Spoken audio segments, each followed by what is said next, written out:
Morning students, welcome in online class 8 class. आज हम civics का चैप्टर 5 न्यायपालिका इसके बारे में पढ़ेंगे। इसके पहले वाले चैप्टर में हमने पढ़ा था कानून क्या था और लोगों के लिए क्यों बनाया गया था। और आज हम पढ़ेंगे न्यायपालिका। जैसे कि न्यायपालिका हमारे जो कोर्ट वगैरह होते हैं, जो न्याय लेने के लिए हमारी सरकार के द्वारा नियुक्त किए जाते हैं, जिसका दायित्व होता है कि निष्पक्ष रूप से व्यवहार करना या लोगों की परेशानियों को दूर करना। ठीक है, अब हम पढ़ेंगे न्यायपालिका कि न्यायपालिका की भूमिका क्यों जरूरी है, कि न्यायपालिका की क्या भूमिका होती है।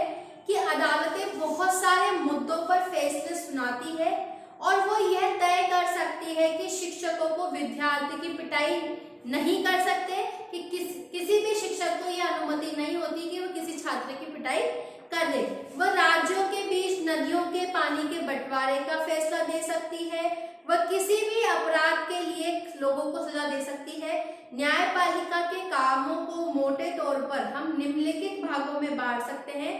पहला है विवादों का निपटारा, कि न्यायिक व्यवस्था नागरिक व सरकार, दो राज्यों सरकारों, केंद्र और राज्य सरकारों के बीच पैदा होने वाले विवादों को हल करने के लिए हम उसको उपलब्ध करवाते हैं। कि नागरिकों के बीच कोई विवाद हो या कोई देशों के बीच में कोई विवाद हो, दो व्यक्तियों के बीच में कोई विवाद हो, उसको निपटारा करने के लिए किया जाता है। फिर है न्यायिक समीक्षा, कि संविधान की व्याख्या का अधिकार मुख्य रूप से न्यायपालिका के पास ही होता है। इस नाते यदि न्यायपालिका को ऐसा लगता है कि संसद के द्वारा पारित किया गया कोई कानून संविधान के आधारभूत ढांचे का उल्लंघन करता है, तो वह उस कानून को रद्द कर सकता है। उसे न्यायिक समीक्षा कहा जाता है।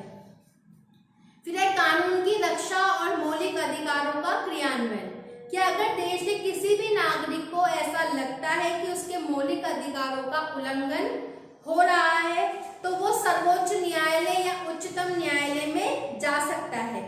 जैसे कि यहाँ पे वे चलती हुई ट्रेन से गिरकर घायल हो गए थे। जब कई अस्पतालों ने इनका इलाज करने से इनकार कर दिया था, तो उनकी हालत काफी खराब हो गई थी। यहाँ एक उदाहरण दिया है आपको। इस मामले की सुनवाई के बाद सर्वोच्च न्यायालय ने यह फैसला किया था कि संविधान के अनुच्छेद 21 में प्रत्येक नागरिक को जीवन का मौलिक अधिकार दिया गया है। इसमें स्वास्थ्य का अधिकार भी शामिल है। फलस्वरूप न्यायालय ने पश्चिम बंगाल सरकार को आदेश दिया कि अस्पतालों की लापरवाही के कारण हाकिम शेख को जो नुकसान हुआ उसका मुआवजा उसको देंगे।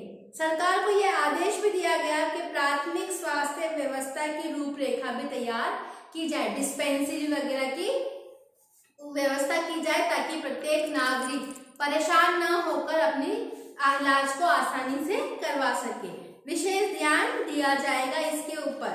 तो ये सब बात ये तथ्य हैं जो हमें न्यायपालिका की भूमिका को प्रस्तुत करते हैं कि न्यायपालिका हमारे लिए किस प्रकार से जवाबदारी होती है। ठीक है, अब अगला टॉपिक है कि स्वतंत्र न्यायपालिका क्या होती है। कि हम एक ताकतवर नेता अपने परिवार की जमीन पर कब्जा कर लिया है।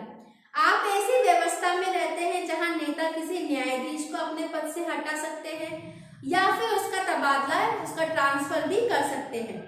आप इस मामले को अदालत में ले जाते हैं तो न्यायाधीश भी नेता की हिमायत करता दिखाई देता है। कि जो जज होता है वो भी न्यायाधीश की इसकी हिमायत करता है, क्योंकि उसके पास में पैसे की सत्ता होती है, उसके पास शक्तिशाली है वो, तो वो अपने अंडर आने वाले सभी व्यक्तियों से जबरन काम करवा सकता है। नेताओं का न्यायाधीश पर जो नियंत्रण रहता है, उसकी वजह से न्यायाधीश स्वतंत्र रूप से फैसले नहीं ले पाते।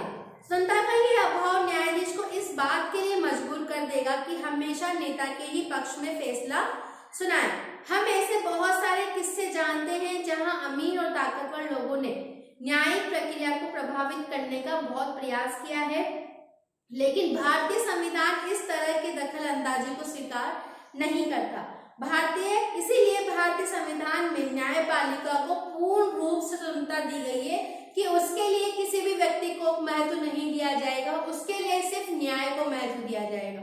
जहां पे निष्पक्ष होकर वहां पे उसका न्याय किया जाएगा। इस स्वतंत्रता पहलू शक्तियों का बंटवारा कि हमने देखा कि हमारे संविधान एक बुनियादी पहलू है। इसका मतलब यह है कि यहाँ पे विधायिका और कार्यपालिका जैसी सरकार की अन्य शाखाएं न्यायपालिका में काम में दखल नहीं दे सकती, अदालतें सरकार के अधीन नहीं है, न ही वो सरकार के अनुसार काम करते हैं। शक्तियों के इस बंटवारे को दुरुस्त रखने के लिए ये महत्वपूर्ण है कि उच्च न्यायालय और उच्चतम न्यायालय या सर्वोच्च न्यायालय सभी न्यायाधीशों की नियुक्ति सरकार की अन्य शाखाओं की कोई दखल नहीं देगा। इसीलिए एक बार नियुक्त हो जाने के बाद किसी न्यायाधीश को हटाना भी बहुत मुश्किल होता है। न्यायपालिका की ये स्वतंत्रता अदालतों को भारी ताकत देती है। इसके आधार पर वे विधायकों और कार्यपालिकाओं के द्वारा शक्तियों के दुरुपयोग को भी रोक सकती है।